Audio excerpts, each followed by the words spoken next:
true crime, tale for sight, and everything else. Due to a request to do a review on Vinnie Vincent's Invasion. I stumbled upon his Vinnie Vincent's ex-wife, and I would really like to go over this.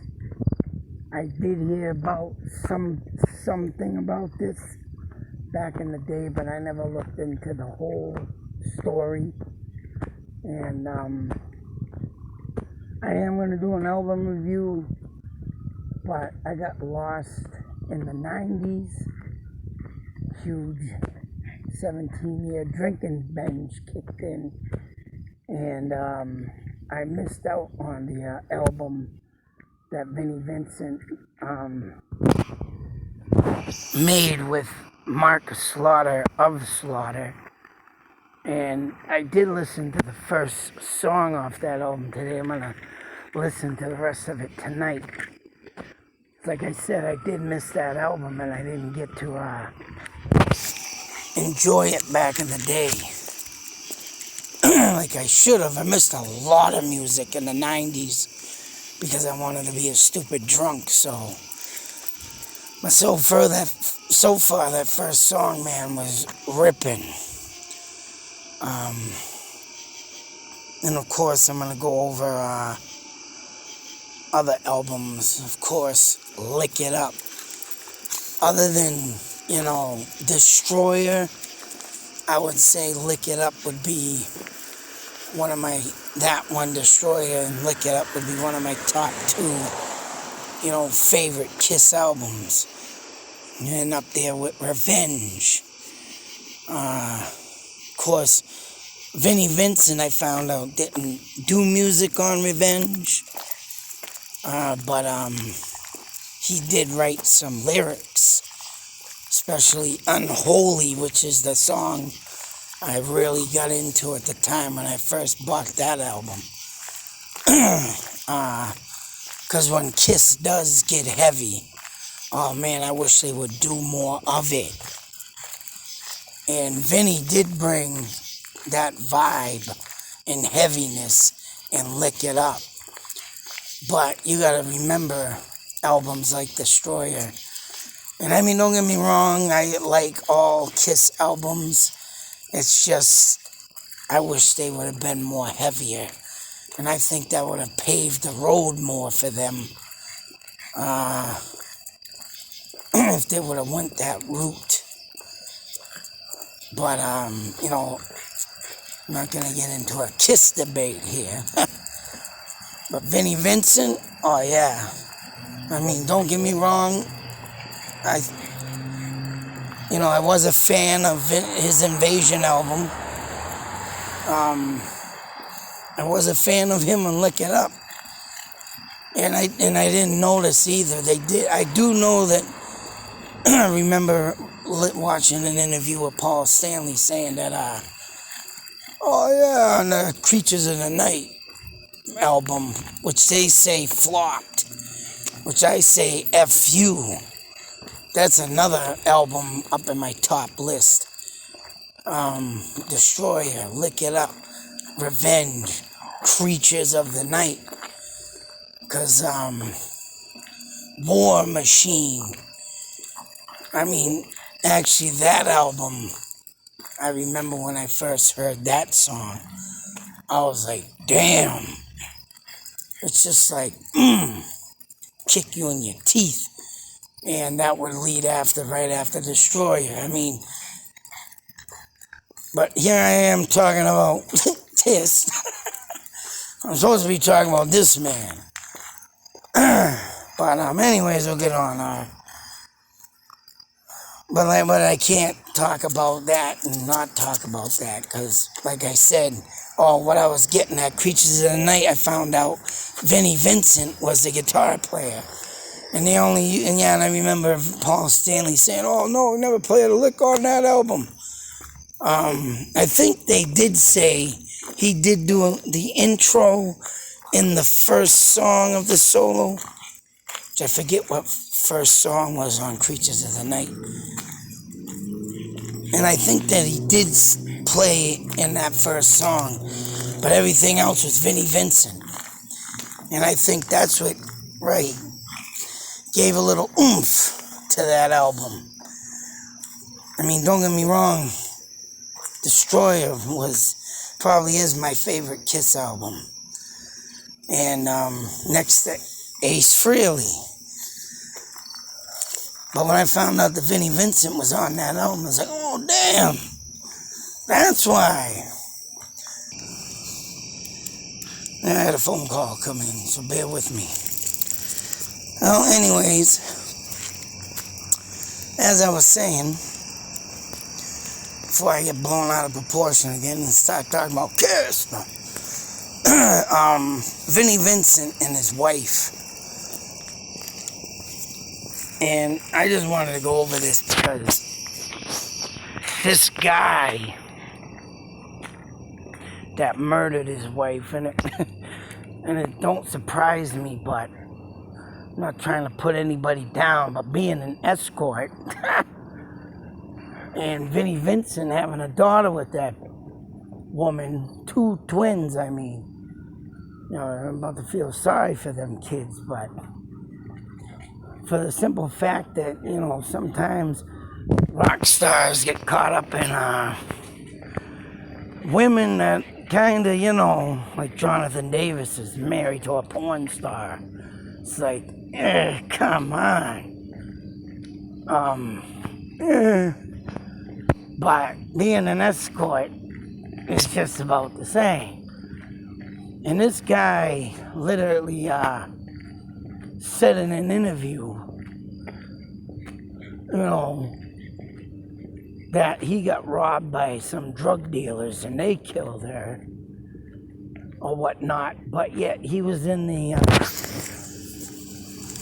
brought her to his place and had an argument because she felt uncomfortable and, you know, got him infuriated. He's got her over here thinking, I'm gonna get this, but yet, you know, he didn't get nothing. She wanted to leave. So, in another interview, though, an update, and this is just ridiculous, because, you know, people like this are the ones that get, want to get their cases overturned and want to get out of jail, because, oh, and I think he did get out of jail, because they only got him for manslaughter or something. But, guy named MacArthur had her car too and rented. And he had Ace Frehley's credit card, mind you. This happened in 1998. Part-time escort. Not a very bright job to be in. Dramatic moments, broke down 3 times. Vomited in court. What was it? Oh, here it is. Offering a riveting account of how he was robbed by drug dealers who killed this woman and dumped him on top of her body. Scheduled area, secluded area, and blah, blah, blah. So I wanted to show that. Because, damn it, I shouldn't have done that. And this one, mind you, is it?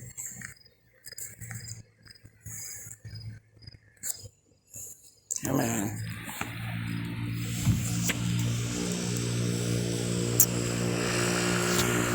Hate when this does this.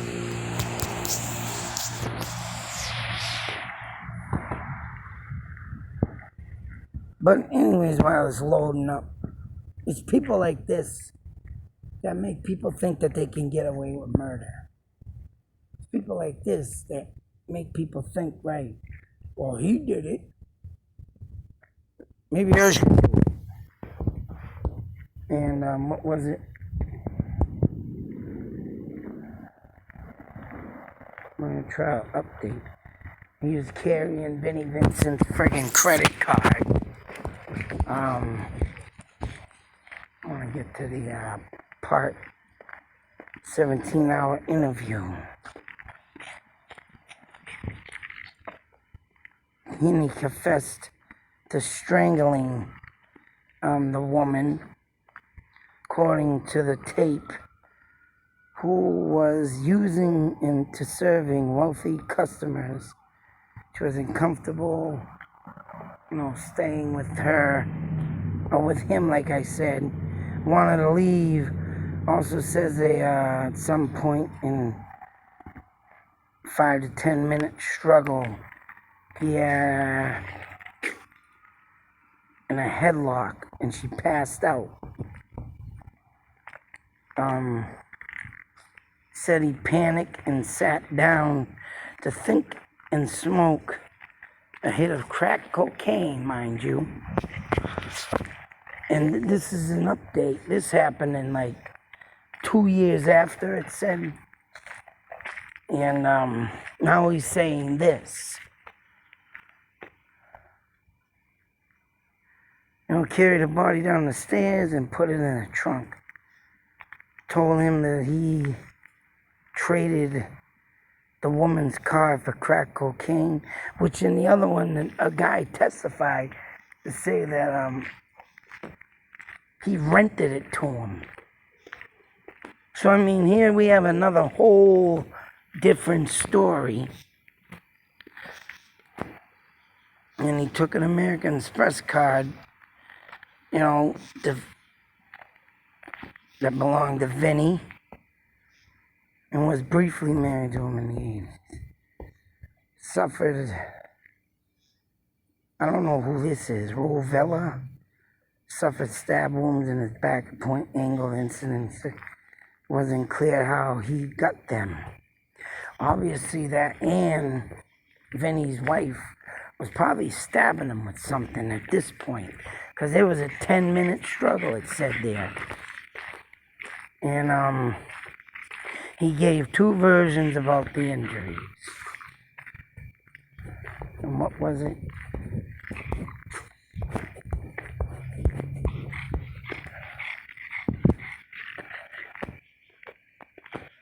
I think he only got 20 years for manslaughter. And as you can see in the other story, he was talking about drug dealers robbing him.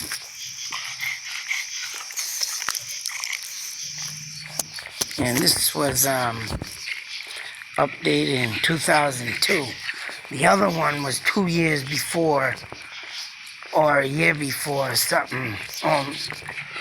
I read the date, and it's people like this, though. It's ridiculous. They get away with murder. And I think in the other one, he was supposed to get life, but I think he might have reduced it or something. He got 20 years, or something happened. The jury just sat there, and shame on them, because they couldn't find any reason to convict him. One of them things again. Just a lack of evidence. But yet he struggled, but yet he showed where the body was. And and it's just stories like this that makes me sick. It's stories like this that people read every day and say, I can get away with murder. And they do. They do. They go do it. Or if they're good at it, they do it and they hide. And I just wanted to show this because, it's ridiculous. And when I read stories like this, like I said, I'm supposed to be doing an album review, but I had to share this story because it's just twisted and insane. And the jurors felt sorry for the guy, or, you might as well just say that. You might as well just say that. Because they couldn't convict him. I don't know, I think he might have got life, but like I said, I think I was reading somewhere where it got reduced to the manslaughter charge. So yeah, manslaughter, you only get 20 years. So yeah, that being said, it's cases like this, and I'm sure that nobody cared because, oh geez, this woman's an escort. I mean, no one should die. I mean, unless you're a child molester, unless you're a woman beater, put people through hell, friggin' child beater. Them people should die. Them people should get their asses handed to them. And people like this, can't take a rejection. It's sick. And I just wanted to, even though I don't think escorts are a right profession to be doing, because that's ridiculous, man. You got to make your money, doing that. Well, there's something wrong with you too. And but yet, I think he had to do with also, this guy must have thought she was rich because, Vinnie Vincent. Yeah, that's right. Takes his credit card. So, yeah, I mean, oh, man. But the main thing of this story is it's got to do with cases like this. They don't put the hammer down on the punishment, and they get away with it, pretty much. I'm pretty sure this guy's out of jail by now with a, manslaughter charge. I'm sure I read that, but whatever the case may be, I just wanted to share this story because, yeah, I heard of it, but I never looked into it to really get a picture of it. But now that people get away with murder and they think they can keep doing it, I think this is a contribute to that. So yeah, I had to share this. But until the next video, be safe, take care, always beware. When one of these friggin' freaks will come out at you, just like any other friggin' freak that comes out. Freaks come out at night. They got that song. But until the next video, folks, out.